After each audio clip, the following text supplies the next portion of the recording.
Welcome dear students on the channel of knowledge. Today we are going to discuss microscope. Hope you will understand the whole topic. Hope you will like the video.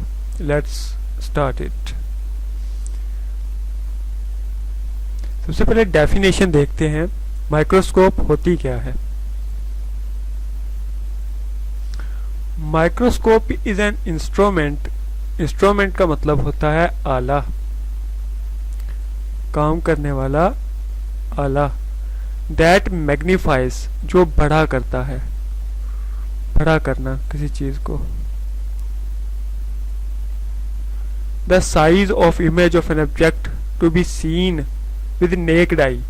Necked eye मतलब आम आंख से, जिस तरह आप आम आंख से चीजों को देखते हैं उसे कहते हैं नेक्ड आई।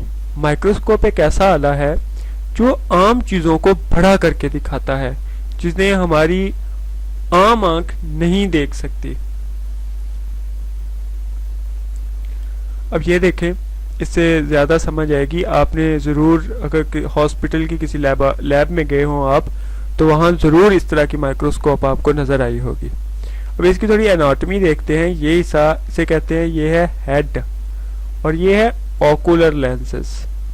ओकुलर लेंसेज आई पीस भी कहते हैं। डायोप्टर एडजस्टमेंट इसके ऊपर होती है, जिसे एडजस्ट कर लेते हैं। फिर मैकेनिकल स्टेज, जिस पर हम स्लाइड रखते हैं बनाकर इस जगह पे।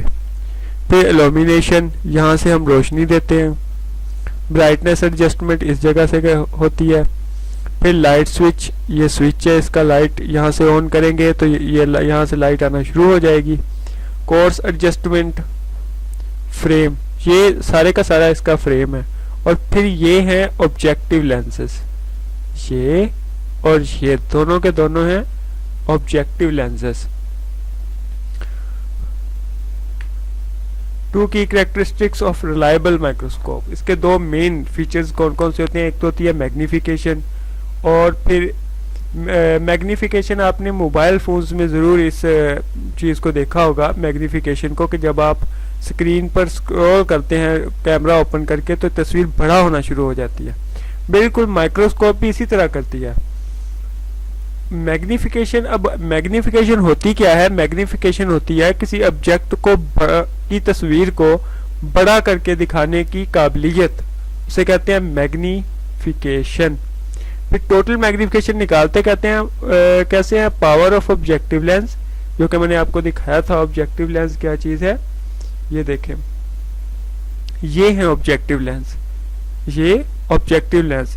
इनकी पावर को हम मल्टीप्लाई करते हैं ओकुलर लेंस, आई पीस भी जिन्हें हमने कहा था ना, आई पीस, आई पीस, उसकी पावर के साथ मल्टीप्लाई करेंगे तो टोटल मैग्निफिकेशन आ जाएगी।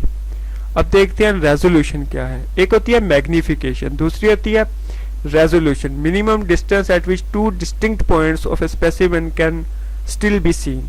अब हमने मैग्नीफाई तो कर लिया इमेज को, लेकिन आपने देखा होगा कि बहुत से कैमराज में जब हम इनलार्ज करते हैं तस्वीर को तो वो फट जाती है, साफ नजर नहीं आती। फिर अब उसे साफ करके दिखाने का काम रेजोल्यूशन का होता है। मतलब अगर ये कोई तस्वीर है, इसे हमने इनलार्ज किया तो इसके ये दो पॉइंट्स जो थे, इन्हें इनलार्ज करने के बाद भी इन दो पॉइंट्स को आसानी के साथ देखा जा सके, इसे कहते हैं उसकी रेजोल्यूशन। इस तरह डिस्टिंक्ट, ये डिस्टिंक्ट हो गए तो क्लियरली देखे जा सके, उसे कहते हैं resolution of resolution power. Multi head microscope, अब देखें, ये है मल्टी हेड माइक्रोस्कोप। ये ओकुलर लेंस लगा हुआ है, ये ओकुलर है, ये देखें, ये ओकुलर है, ये ओकुलर लेंसेज हैं, ये इसका मेन हिस्सा है, ये से भी देखा जा सकता है। ब्राइट फील्ड माइक्रोस्कोप, अब पहली किस्म है जी bright field microscope. When light is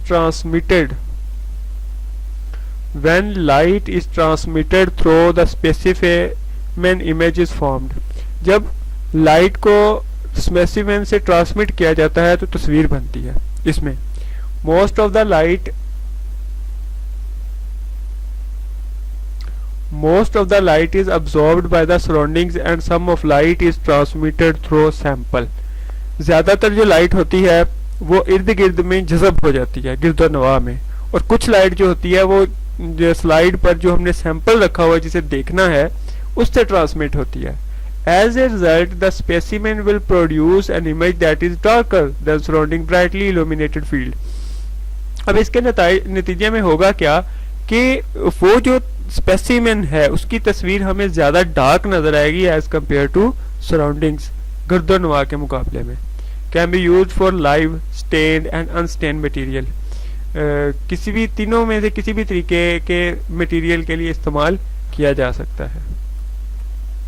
bright field microscope देखें, इसमें जो इमेज बनती है वो कुछ इस तरह से होती है, ये और ये इस तरह, ये चार तरीके. फिर दूसरी होती है जी dark field microscope. Condenser is used which contain a disc. The disc blocks light that would enter the objective directly. अब इसमें क्या होता है कि जो उसकी डिस्क होती है उसमें कंडेंसर को इस्तेमाल किया जाता है, और डिस्क क्या करती है, blocks light that would enter the objective directly. अब वो उस लाइट को ब्लॉक कर देती है जो ऑब्जेक्टिव में डायरेक्टली दाखिल हो रही है. अब होता क्या है, only light that is reflected of the specimen inter the objective lens. अब सिर्फ वो लाइट जो स्पेसिमेन से रिफ्लेक्ट हुई है वही ऑब्जेक्टिव लेंस में इंटर होगी. ऑब्जेक्टिव लेंस का अब आपको पता है कि क्या होते हैं.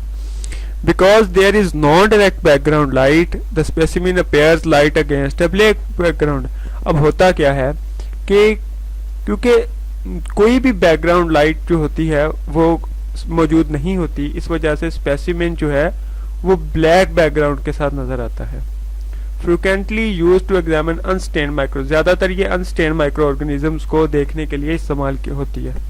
ये देखें,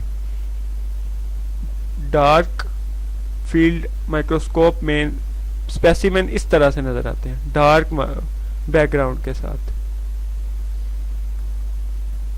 और ये देखें, ये ब्राइट फील्ड है, ये डार्क फील्ड है. करता हूं कि आपको आज का लेक्चर समझ आया होगा. इस मुतालिक कोई भी आपका क्वेश्चन हो तो कमेंट सेक्शन में पूछ सकते हैं या ईमेल करके भी पूछ सकते हैं. कोशिश होगी कि बर वक्त तशरीह कर दी जाए. See you in the next lecture.